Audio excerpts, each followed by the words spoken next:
শেরপুরের ঝিনাইগতিতে শ্রীবর্দী উপজেলা জামায়াত ইসলামের সেক্রেটারি মাওলানা রেজাউল করিমের হত্যাকাণ্ডের ঘটনায় কিছু ভিডিও সামাজিক মাধ্যমে ঘুরছে। সেখানে একটা ভিডিওতে দেখা যাচ্ছে রেজাউল করিম নিস্তেজ হয়ে পড়ে আছেন, তাকে একাধিক লোক আঘাত করা হচ্ছে এবং সাপের মতো পিটিয়ে তাকে হত্যা করা হলো। তার আগে এখানে যেই অভিযোগটা, ওখানে যারা ছিলেন উপস্থিত তারা যেটা করছেন যে আইন শৃঙ্খলা বাহিনী, সেনাবাহিনী, ওখানে জামায়াতের যারা ছিলেন তাদেরকে নিবৃত্ত করার চেষ্টা করছেন, যে ওখানে গেলে একটা ফ্যাসাদ তৈরি হবার পরিষ্কার সম্ভাবনা তারা দেখছেন এবং তারা বলছেন যে যা হওয়ার হবে আপনারা না। তারা বলছেন যে আমরা নিরাপত্তার জন্য এখানে আছি। তাদেরকে উত্তর দিয়েছেন তারা, এটা ভিডিওতে শোনা যাচ্ছে, দেখা যাচ্ছে যে নিরাপত্তা আল্লাহ দিবেন, আমাদেরকে যেতে হবে। তো এরপরে এই ঘটনাটা ওখানে ঘটলো এবং তারপরে এই হত্যাকাণ্ডটা ঘটলো। এখানে আসলে দায় আপনি কাকে দিতে চান? ধন্যবাদ আপনাকে। আপনার টিভির সমস্ত দর্শকদেরকে সালাম এবং শুভেচ্ছা, এবং আপনাকে আসসালামু আলাইকুম রহমতুল্লাহ বারকাতুহু। শহীদ ওসমান বিন হাদি পর এই দ্বিতীয় শহীদ, এদেশ এ ভার কতখানি বহন করতে পারবে, এবং বাংলাদেশ জামাত ইসলামের সম্মানিত আমির আজকে কিন্তু কড়া ভাষায় বলেছেন যে এই ধরনের কাজ যদি করে ভয়ভীতি সৃষ্টি করে ত্রাসের রাজত্ব কায়েম করে যদি কায়েমি স্বার্থবাদীদের উদ্দেশ্য হাসিলের জন্য একটা ইলেকশন ইঞ্জিনিয়ারিং করে জিততে চাওয়া হয়, তাহলে সেটা ভুল হবে। এবং আমরা যেমন বলেছি ভোট কাউকে কারচুপি করতে দেওয়া হবে না, আমরাও করব না। ঠিক সেরকম এখন থেকে একটা মানুষকে, আমরা তো এটা জুলাই অভ্যুত্থানের আগে দেখেছি, জুলাই অভ্যুত্থান থেকে তো এই শিক্ষাটা না উচিত ছিল। যারা আজকে এই জনসভা করতে পারছেন, সারা দেশে ঘুরতে পারছেন, যারা কথা বলতে পারতেছেন, তা তো গত 17 বছর ছিলেন না কোথাও। গত 17 বছর তারা ছিলেন। আজকে যে এই হায়নার মতো পরিস্থিতি সৃষ্টি করলেন, তাহলে আপনি ইলেকশনে জিতে কি করবেন? এই যে আপনি যে কথাটা আমি বলতে চাচ্ছি, যে আজকে মানুষকে এইভাবে মেরে মৃত্যুবরণ করালেন, শহীদের দরজায় পৌঁছায় দিলেন, তাহলে এই অমানুষত্ব যাদের মধ্যে আছে তাদেরকে যদি ভোট দেওয়া হয়, তারা যদি ক্ষমতায় যায়, তারা কি আবার আগের মতো পুনরাবৃত্তি করবে? এটা একটা নাম্বার ওয়ান। নাম্বার টু, আমি বারবার বলতেছি যে এবারে ইলেকশনে আইন শৃঙ্খলা পরিস্থিতি যে নাজুক অবস্থা, পুলিশ বলতে হবে নাই, সেই ক্ষেত্রে আমাদেরকে দায়িত্বশীল আচরণ করতে হবে। তবে এই মৃত্যু, সেই দায়িত্বের জায়গায় যদি আরেকটু মেনশন করে বলেন, জামাতের ওখানকার জেলার নেতারা ওখানে মানে অনেকেই এটা বলছেন যে তারা ইচ্ছা করলে এটা এড়াতে পারতেন, এই ঘটনাটা এড়াতে পারা যেত, এবং তারা যদি পুলিশের কথা শুনতেন, সেনাবাহিনীর কথা শুনতেন, তাদেরকে কিন্তু তারা কর্তব্য পালন করতে দেন নাই। আবার আজকে যখন এই মানুষটার যিনি মৃত্যুবরণ করেছেন তার জানাজা হচ্ছিল, সেখানেও জামাতের কোনো সিনিয়র নেতৃবৃন্দ বা কেন্দ্রীয় নেতৃবৃন্দকে আমরা দেখলাম না। তো সেইটাও কি মানে দুইটা জিনিস আমি আপনাকে বলি, যদি জামাতের এই কথাটা বলছেন এটা এড়িয়ে যাওয়া যেত, তাহলে বোধহয় এতগুলো আর্মি আহত হতো না। আপনি একটা জিনিস বলেন, একদিকে বলতে তাহলে জামাত ওখানে গেছে, যা ওখানে কি হয়েছিল, ওখানে মিটিংটা কার ছিল? মিটিংটা কি দুই দলের কোনো মিটিং ছিল? না। আপনি দেখেন ওখানে, আপনি তো সমাবেশ করা তো আপনার একটা অধিকার, জি, আপনি সেই অধিকারটাকে হরণ করতে চাবেন। আচ্ছা, ধরে নিলাম আপনার কথা যে জামাতের কেউ ওখানে যেও না, তাহলে এতগুলো সেনা সদস্য যে আহত হলো, এতগুলো মানুষ আহত হলো, এটা কি জামাতের দ্বারা হলো? আপনি তো একটা জায়গায় দেখাতে পারতেছেন না এখন পর্যন্ত। আপনি যেটা বললেন যে জামাতের সিনিয়র লিডাররা গেছেন বা জাননি, সেই উত্তরটা পরে দিচ্ছি। এখন পর্যন্ত বলেন তো বিএনপির পক্ষ থেকে এই মানে কি বলবো, এরকম একটা নিষ্ঠুর একটা মানে অমানবিক কাজের জন্য কি তার আজকে তো তার নেতা 3-4 জায়গায় জনসভা করছেন, এই জন্য কি দুঃখ প্রকাশ করছেন? বিএনপির মিডিয়া সেল, বিএনপির মাহাদি আমিন, তিনি নির্বাচনী দায়িত্বে রয়েছেন, সেখানে কিন্তু তিনি বলেছেন, তিনি দুঃখ প্রকাশ করেছেন এটা কোনোভাবেই কাম্য না, এবং তিনি বলেছেন যে এটা এড়াতে পারতেন, সেই ঘটনাও তিনি বলেছেন, এবং সবাইকে সংযত থাকার জন্য তিনি আহ্বানও জানিয়েছেন। কিন্তু কথাটা হচ্ছে আমাদের দেশের কালচারটা কি? আমাদের দেশের কালচার হচ্ছে একটা পার্টির চেয়ারম্যান বা আমিরের কথায়, আমিরের কাছ থেকে এগুলো আসা উচিত বলে সবসময় জনগণ ভাবে। যেমন যখন যেখানে যে কেউ যদি আত্মাহতি হয়, শহীদ হয়, সঙ্গে সঙ্গে কিন্তু দলের প্রধান সেখানে যান। আজকে আপনি যেটা বললেন যে আজকে সেন্ট্রাল নেতৃবৃন্দর 3 জন অলরেডি ওখানে গিয়েছেন, ময়মনসিংহ হাসপাতালে ভর্তি হয়েছিল যারা, তাদেরকে দেখতে গিয়েছেন, এবং ঢাকায় একজনকে নিয়ে আসার কথা ছিল, তাকে আনা হয়নি, তাকে ময়মনসিংহেই ট্রিটমেন্ট দেওয়া হচ্ছে। সো জানা যায় যেতে পারা যায়নি, কারণ আজকে অলরেডি অনেক জায়গায় অনেক কমিটমেন্ট ছিল, যে কমিটমেন্টগুলো হয়তো কি করতে হতো, পোস্টপোন করতে হতো যদি আমির সাহেবকে ওখানে যেতে হতো। কিন্তু দলের নেতৃবৃন্দ যারা দায়িত্বশীল উপরে, তারা অবশ্যই গেছে বলে আমার ধারণা, আমি যতটুকু জানি। জি, না ওটা দেখে বিশেষ করে ওই ছবিটা যখন আসে আবার এবং সোশ্যাল মিডিয়ায়, পিটিয়ে একটা লোককে মারতেছেন, চিন্তা করেন তো, আপনি একটা লোককে পিটিয়ে মারতেছেন, এই জিনিসটা আমাদেরকে দেখতে হবে। এই জুলাই গণ অভ্যুত্থানের পরে এইটা আমাদেরকে দেখতে হবে। এই জন্য কি আমরা এই রাজনীতি করছি, এই জন্য কি আমরা ইলেকশনে যাচ্ছি। তাহলে আপনি ইলেকশনের দিন যত ঘনিয়ে আসতেছে, সংযম প্রদর্শন করা, যেটা আপনাকে যদি ইলেকশন ইঞ্জিনিয়ারিং বন্ধ করতে হয়, আপনি এই ত্রাসের রাজত্ব কায়েম করতে চাচ্ছেন কেন? জি, আচ্ছা আচ্ছা, আমরা আমরা একটু আসছি আলোচনায়। আমাদের অনলাইনে আমাদের সাথে যুক্ত আছেন জনাব এম এ আজিজ, সিনিয়র সাংবাদিক। আপনি সম্ভবত আমাকে শুনতে পাচ্ছেন। আপনি নিশ্চয়ই আলোচনা শুনছিলেন, যদি একটু যুক্ত করেন যে এই ঘটনাটা মানে বিএনপি কিভাবে দেখছে, এবং এই ঘটনার সাথে কি আপনি একটু মিলাবেন যে 1/11-এর সময় বাইতুল মোকাররম মসজিদ এলাকায় যে লগি বৈঠার দেখলাম আমরা একটা ভিডিওতে, দেখা যাচ্ছে যে এই মানুষটাকে পিটিয়ে মারা হচ্ছে। তিনি হয়তো ওই সময় মারাও গেছেন, দূর থেকে তো ভিডিওটা করা, আপনি দেখেছেন কিনা আমি জানি না। সো মারা যাওয়ার পরও মনে হচ্ছে তার উপরে লাঠি দিয়ে পেটানো হচ্ছে। আপনার কি প্রতিক্রিয়া? ধন্যবাদ আপনাকে। আমি তখন বিএসএস এ কাজ করতাম। জি। আমি দোতলার থেকে তাকিয়ে সেই লগি বৈঠার যেভাবে পিটিয়ে হত্যা করা হয় সেটা আমি নিজে চোখে দেখেছি। কিন্তু আমি বলবো এখন যে নির্বাচনে আছে বড় দল বিএনপি এবং জামাত সহ যতগুলি দল আছে সব কিন্তু অভ্যুত্থানের শক্তি। এই অভ্যুত্থানের শক্তিদের মধ্যে এরকম বাকবিতণ্ডা, হানাহানি এটা অবশ্যই অনাকাঙ্ক্ষিত। তবে আমি বলবো যে যদিও এটার ব্যাপারে মাহাদি আমিন সাহেব কিন্তু বলেছেন এটা অনাকাঙ্ক্ষিত, এটা ঠিক আছে, কিন্তু ওখানের যে ঘটনা ওই জায়গাটা কিন্তু আমার শ্বশুর বাড়ি, আমি খবর নিয়েছি। ওখানে মূলত ইশতেহার ঘোষণার জন্য ওই জায়গাটা ঠিক করা হয়েছিল, কিন্তু ওখানে আর্মি ছিল, পুলিশ ছিল, আইন শৃঙ্খলা বাহিনী ছিল। যখন জামাতের মিছিলের মতো করে আসতে থাকে তখন তাদের বাধা দেওয়া হয়, ওখানে গিয়ে যাবেন না, গেলে সংঘর্ষ হবে। অর্থাৎ বলা হয়েছে যে তারা চলে যাক, তারপর আপনারা যান। কিন্তু সেটা জামাতের নেতাকর্মীরা সেটা মানেন নাই, সেটা আসার চেষ্টা করেছে। প্রথম দিকে ধস্তাধস্তিটা আইন শৃঙ্খলা বাহিনী এবং আর্মির সাথে ঘটে। এরপরে ওইটা শোনার পরে বিএনপির লোকরাও আসে এবং সংঘর্ষ হয়, সেখানে একজন নেতা, জামাতের নেতা নিহত হয়। এটা অত্যন্ত দুঃখজনক। তবে আমি কিন্তু দুঃখ প্রকাশ করেও বলছি যে আমাদের যে শেষ নির্বাচনগুলো হয়েছে ফেসিবাদের সময়, আপনার নির্বাচনে যদি তুলনা করেন তাহলে আপনি দেখবেন এবারে মাত্র নির্বাচনের ইশতেহার দেওয়ার পরে মাত্র 3 জন মারা গেছে। অতীতের চাইতে এবারে কিন্তু সংঘর্ষ, সহিংসতা এবং নিহতের সংখ্যা কিন্তু কম। এখানে মেইনলি আমি বলবো যে গতকালকে মারা গেছে শেরপুরে আপনার ঝিনাইগাতি এবং হাদির হত্যাটা খুবই স্পর্শকাতর। আচ্ছা, আপনি যেভাবে মাত্র বলছেন, সেটা যদিও সরকারি হিসাবে, আজকে যেমন প্রেস সেক্রেটারি এই বিষয় নিয়ে কথা বলেছেন এবং তার হিসাবে তিনি 4 জন কথা উল্লেখ করেছেন, এবং তিনি আগের ইলেকশনের কথা স্মরণ করেছেন, 2014-র কথা। সেই সময় অনেক মানুষ মারা গিয়েছিলেন, ইলেকশনের দিনই 19 জনের কথা উল্লেখ করেছেন। কিন্তু আপনি একটা জিনিস আমাদেরকে একটু বলবেন যে চেয়ারের সামনে বসাকে কেন্দ্র করে এই সংঘর্ষ আমরা দেখলাম, যে আগে জামাতের লোকজন এসে ওখানে বসছে এবং সেখানে বিএনপির লোকজন এসে ওই চেয়ারে বসতে পারে না, হয়তো আমরা পরিষ্কারভাবে জানি না ঘটনাটা কি, কিন্তু এই ঘটনা বিএনপিকে ভোটের মাঠে এগিয়ে দিল না পিছিয়ে দিল? না, এটা বলা মুশকিল। কারণ হচ্ছে আমরা কিন্তু বক্তব্য শুনছি, আপনি খেয়াল করে দেখেন জামাতের আমির এবং বড় দল বিএনপির চেয়ারপারসন, তাদের চেয়ারম্যান, ওনারা কিন্তু খুব বেফাস কথাবার্তা খুব কমই বলছেন। কিন্তু আমি দেখতে পাচ্ছি যে নেতাকর্মীরা কিন্তু এই সংঘর্ষে কিন্তু জড়িত হচ্ছে। তো আমার মনে হয় যে আরেকটু যদি সবাই শান্ত হয়, অর্থাৎ উস্কানিমূলক বক্তব্য বা পার্টির প্রধান থেকে যদি এমন কোনো বক্তব্য না আসে যাতে কর্মীরা উত্তেজিত না হয় এবং সবাই অভ্যুত্থানের শক্তি, এখন দেশের যে অবস্থা, একটা নির্বাচন ছাড়া কোনো বিকল্প নাই। সুতরাং একটা নির্বাচন যাতে গ্রহণযোগ্য হয়, ইউরোপীয় ইউনিয়নের পর্যবেক্ষক দল বাংলাদেশে আছে, তারা কিন্তু আগের থিওরি পাল্টায় ফেলছে। আগে বলতো যে রাজনৈতিক দলগুলো অংশগ্রহণ করলে অংশগ্রহণমূলক নির্বাচন, এবারে এসে কিন্তু তারা বলছে ভোটাররা যদি উপস্থিত হন, ভোটাররা যদি ভোট দেন তাহলে নির্বাচন গ্রহণযোগ্য। আমার কথা হচ্ছে ফেসিবাদী দল যেহেতু বাইরে আছে এবং তাদের দোসররাও বাইরে আছে, অভ্যুত্থানের শক্তিরা আরও সংযমিত হওয়া উচিত এবং আমার মনে হয় নির্বাচনটা যাতে শান্তিপূর্ণ হয় এবং ইউরোপীয় ইউনিয়নের থিওরি অনুযায়ী যদি গ্রহণযোগ্য হয় তাহলে আমরা বিশ্বের বুকে কিন্তু মাথা তুলে দাঁড়াবো এবং ফেসিবাদের আর উত্থান হয়তো হবে না। আচ্ছা, এর সাথে আপনি আজকে বুঝলাম যে এই পরিবেশ নিয়েও আপনি খুব একটা অসন্তুষ্ট না, মানে ইলেকশনের পরিবেশ মোটামুটি ঠিক আছে, মানে নির্বাচনের দিকে এগিয়ে যাচ্ছে। মনে আছে আপনার জুলাই মাসে আপনি একটা মন্তব্য করেছিলেন যে ইলেকশন, আপনি বলেছিলেন যে 2027-এ গিয়ে ইলেকশন হবে, এই সরকার ইলেকশন দিবে না, এবং সেই সময় আপনি বলেছিলেন যে বিএনপি এখন একটা ট্র্যাপের মধ্যে পড়ে গেছে। আপনার কি মনে হয় যে বিএনপি এখনো সেই ট্র্যাপের মধ্যেই আছে নাকি বের হয়েছে ওখান থেকে? না, এখনো ট্র্যাপের মধ্যে আছে আপনার। এটা আমি অন্য আলোচনা, আমি শুধু জামাতের নেতা মারা গেছে এই প্রসঙ্গে বলছি।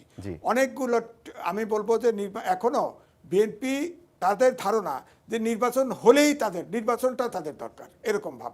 জনগণ মুখিয়ে আছে, তাদের ভোট দিবে। আর জামাতের বক্তব্য হচ্ছে ইসলামিক দলের ভোটগুলো এক বাক্সে ফেলে এবারে তারা সরকার গঠন করার প্রত্যাশা।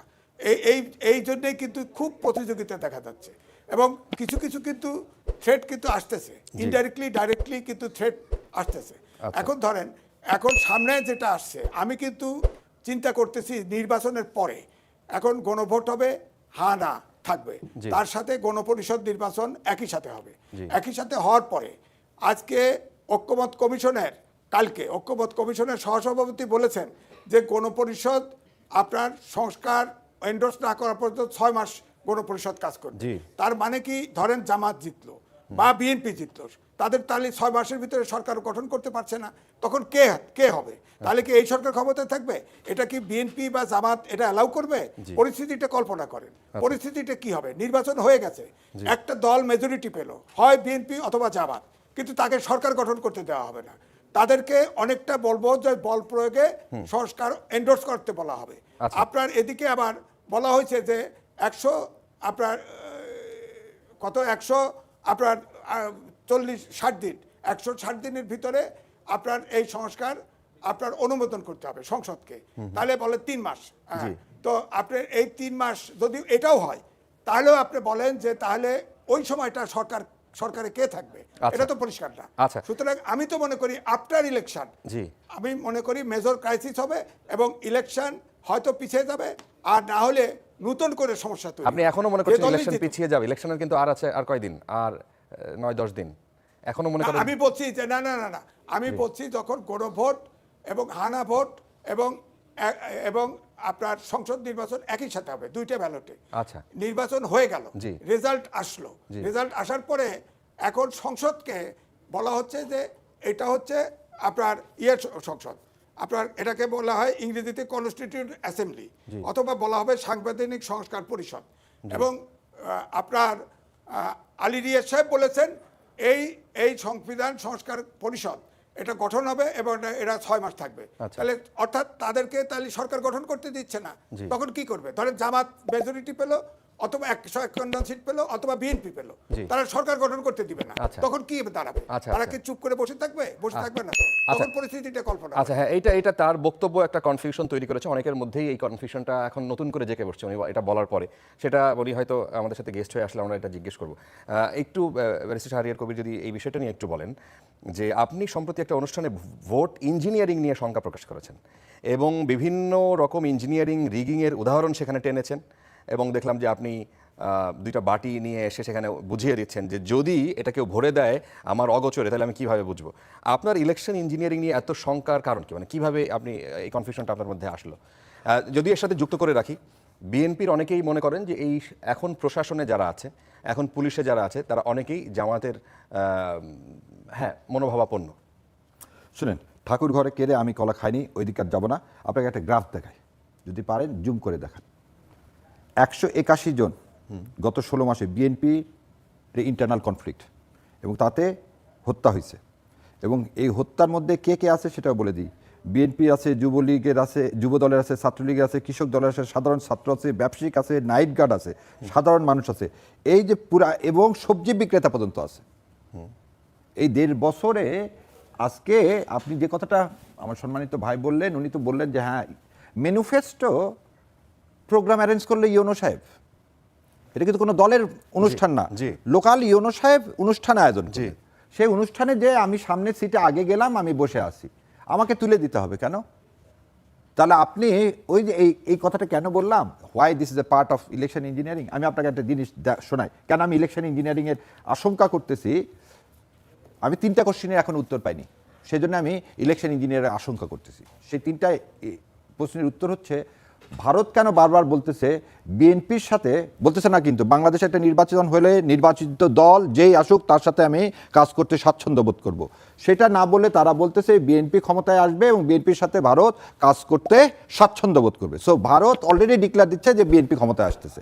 দ্বিতীয় আর একটা কথা কি বলছেন, যে যদি কারচুপি ইলেকশন না হয় তাহলে জামাত ক্ষমতায় আসবে না। সো ভারতে যে প্রিডিকশন করতেছে, ভারত জ্যোতিষীর যে ভূমিকায় আছে, এই ভূমিকাটার কারণেই আমি বলতেছি। এবং আরও একটা জিনিস যেটা আজ পর্যন্ত মানে আমাদের কারো কাছে, জাতির কাছে ক্লিয়ার না, কি সেই অশনি সংকেত ছিল যার কারণে একটা দলের প্রধান এদেশে ফিরে আসতে পারেনি, কে কোন সিগন্যাল দিল। এবার আমি আপনাকে এই ভারতের এই কথাটার জন্য আমি এই বইটা দ্য কলিশন ইয়ার্স, এই কলিশন ইয়ার্সটা প্রণব মুখার্জির, এই প্রণব মুখার্জির পেজ নম্বর 114 থেকে আপনাকে একটু পড়ে শোনাই। ইন ফেব্রুয়ারি 2008, তার আগে দেশবাসীকে বলি, 2008-এর ডিসেম্বর মাসে হয়েছিল আমাদের ইলেকশন বাংলাদেশে, আর 2008 সালে হয়েছিল ইলেকশন। আর ফেব্রুয়ারি মাসে প্রণব মুখার্জি কি বলতেছে শোনেন। In February 2008, Bangladesh Army Chief Moyun Ahmed came to India on a 6-day visit. He called on me too. During the informal interaction, I impressed upon him the importance of releasing political prisoners. He was apprehensive about his dismissal by Sheikh Hasina after her release. But I took personal responsibility and assured the general of his survival after Hasina returned to power. অনেকে বলে যে আমি নাকি বই থেকে অল্প একটু পড়ি, বাকিটুকু পড়ি না, সেজন্য আপনাকে বই দিয়ে দিলাম। 2008 সালের ফেব্রুয়ারি মাসে প্রণব মুখার্জি বলতেছে ময়ূর আহমেদকে যে আপনার চাকরি যাবে না, চিন্তার কোনো কারণ নাই, শেখ হাসিনা ক্ষমতায় আসবে এবং আপনার চাকরিটা থেকে যাবে। 2008 সালের ফেব্রুয়ারিতে, 2008 সালের ডিসেম্বর আমরা ইলেকশন করতে যাচ্ছি, ইলেকশন করব, উনি ফেব্রুয়ারি মাসে বলে দিল কিভাবে? আজকে সেই জিনিসগুলো এখানে কি উদীয়মান, এই যে হত্যাযজ্ঞ, এগুলো সব হচ্ছে ইলেকশন ইঞ্জিনিয়ারিং এর পার্ট। অল আর ইলেকশন ইঞ্জিনিয়ারিং পার্ট। কেন এই পার্ট? যে বিএনপির সাথে তুমি যদি বিএনপির কথা না শোনো, বিএনপিকে ভোট না দাও, তাহলে তোমার করুণ পরিণত ওয়েট করতেছে।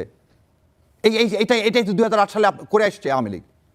2008 সালে কি করছে? 2008 সালে এই জনাব তারেক রহমানকে মারছে, মৃত্যু মুখে পতিত করছে, কোকোকে মৃত্যু মুখে পতিত করছে, করে পুরা ভোটারকে দেখাইছে যে বিএনপির এই করুণ অবস্থা, তুমি যদি বিএনপির পক্ষে ভোট দাও তোমারও এই করুণ অবস্থা হবে। আজকে কি বিএনপি সেই সিগন্যাল দিতে চায় বাংলাদেশ জামাত ইসলামকে? তো বড় ভুল হবে, তাহলে বড় ভুল হবে। 2006 সালে মানে 111 থেকে যদি শিক্ষা না নিয়ে আর একটা 111 চিন্তা করে থাকেন, এবং এরকম আর যারা বলতেছেন একজন দুইজন না, প্রতিটা মানুষের প্রাণের মূল্য আছে। আপনি যে প্রাণ তৈরি করতে পারেন না, আপনি সেই প্রাণকে বলতে পারেন না মাত্র 3 জন হত্যা হয়েছে, 10 জন হত্যা হয়নি। আর সেজন্যই তো জুলাই বিপ্লব হয়েছে। একজন হত্যা হবে কেন? চেয়ারে বসা নিয়ে আপনি কেন হত্যা করবেন? আপনাকে এই ক্ষমতা দিল কে? আপনি তাহলে এই ত্রাসের রাজত্ব করে জিততে চান, সে আশা পূরণ হবে না ইনশাল্লাহ। আর এই যে ভারতের যে আগের মতো ভবিষ্যৎবাণী, ভারত আপনাকে আবার ক্ষমতায় বসাবে, সে আশাও পূরণ হবে না ইনশাল্লাহ। তাতে যাই হবে তাই এই দেশের জনগণ ফেস করবে, এবং এই জন্য বিপ্লব হয়েছে। কিন্তু আপনি কি বলবেন যে জামায়াতের আমিরের সাথে তো ভারতের কোনো পর্যায়ের কোনো বৈঠক হয় নাই? আমি আপনাকে দুইটা জিনিস বলি। জামাতের আমির সাহেব হচ্ছে একটা মানুষ যে প্রকাশ্যে বলে দিছে যে একটা দেশ অনুরোধ করছে যে আপনাকে আমি দেখতে আসছি, আপনি অসুস্থ, আপনাকে দেখতে আসছি, আপনি এই কথাটা গণমাধ্যমে দিয়েন না। সে কথাটা তিনি নিজেই প্রকাশ করে দিয়েছেন। যেটা উনি বলছে এটাও না বলা ঠিক হয়নি। আমাদের কাছে সময় আসতেছে, ওনারাও আসছে, আমাদের সাথে ওনাদের দেখা হয়েছে। কিন্তু আপনি আমাকে একটা জিনিস বলেন তো, জয়শঙ্কর সাহেব আসলেন কবে? জানাজা পড়তে, তাই না? উনি অন্য কোনো পলিটিক্যাল পার্টির সাথে বসছেন? হয় একটা পলিটিক্যাল পার্টির সাথে কেন ইন্ডিয়া বসতেছে বারবার? আপনি বলেন না, একটা দেশের ফরেন মিনিস্টার আসলো, সে তো কি হবে, রাষ্ট্রীয়ভাবে হোটেলে বসুক, তার অ্যাম্বাসিতে বসুক, তিনি সংসদ ভবনে গেলেন, বসেছেন, ভালো কথা, জানাজায় অংশগ্রহণ করবেন। ওখানে কেন একটা পলিটিক্যাল পার্টির সাথে হলো? কেন আর কোনো দল নাই? সিপিবি নাই, এনসিপি নাই, কার সাথে হলো না? তাহলে আপনার সম্পর্ক কি? ইন্ডিয়া একটা দলের সাথে সম্পর্ক করতে চায়, ঠিক বিগত দিনের মতন। বিগত দিনে যেমন আওয়ামী লীগকে পছন্দ করছিল, আজকে বিএনপিকে পছন্দ করতে চায় কেন? আচ্ছা, আমরা আসছি আপনার কাছে, আবার ফিরবো। জনাব আবুল হোসেন রুবেল, নির্বাহী সমন্বয়কারী গণসংহতি আন্দোলন, আপনি উপস্থিত হয়েছেন, আপনাকে স্বাগত জানাচ্ছি। আমাদের সাথে এম এ আজিজ, তিনি আমাদের এই আলোচনা শুনছিলেন, অনলাইনে তিনি আছেন। আপনি কি কিছু যুক্ত করতে চান যে এইখানে আজকে বিএনপি চেয়ারম্যান তারেক রহমান, তিনি একটা বক্তব্য আমি কিছুক্ষণ আগে শুনে আসলাম, তিনি বলছেন যে তলে তলে একসঙ্গেই ছিল সেই দল। কোন দলের কথা, মানে দুই দল, এক দল চলে গেছে আরেক দল আছে, তিনি আসলে কোন দলের কথা মিন করেছেন এবং কিভাবে তিনি কি বোঝাতে চাইলেন এখানে, কি আপনি কি বুঝলেন? আমি আগে আপনার ব্যারিস্টার সাহেবের কথার একটা উদাহরণ দিই। জামাতের নায়েবে আমির ভারতে গিয়ে প্রণব মুখার্জির সাথে, ফরেন মিনিস্টারের সাথে দেখা করছে, এবং শ্রীরাধা দত্ত তার সাথে দেখা করে বলছে শরিয়া আইন আমরা বাস্তবায়ন করব না। আমেরিকান অ্যাম্বাসেডার তিনি আগেও বলেছেন আমেরিকা জামাতের সাথে বন্ধুত্ব করতে চায়, এবং আজকে এখানে টকশো করছি, আজকে জামাতের আমিরের বাসায়, জামাতের আমিরের বাসায় আমেরিকান রাষ্ট্রদূত সহ আর একজন গিয়ে, এক দল গিয়ে বৈঠক করেছে। তো বৈঠক আমি যেটা নিজেও লিখেছি যে আমাদের দেশের নির্বাচনে, আমরা হতভাগ্য দেশ, আমাদের নির্বাচনে সকল পরাশক্তি অ্যাক্টিভ থাকে, এটা বুঝতে হবে। তো এখন যদি বলেন যে ভারত অমক, আগে তো আওয়ামী লীগ ফ্যাসিস্ট, তারা মুক্তিযুদ্ধের পক্ষে, মুক্তিযুদ্ধের বিপক্ষে এইভাবে ব্যবহার করতো।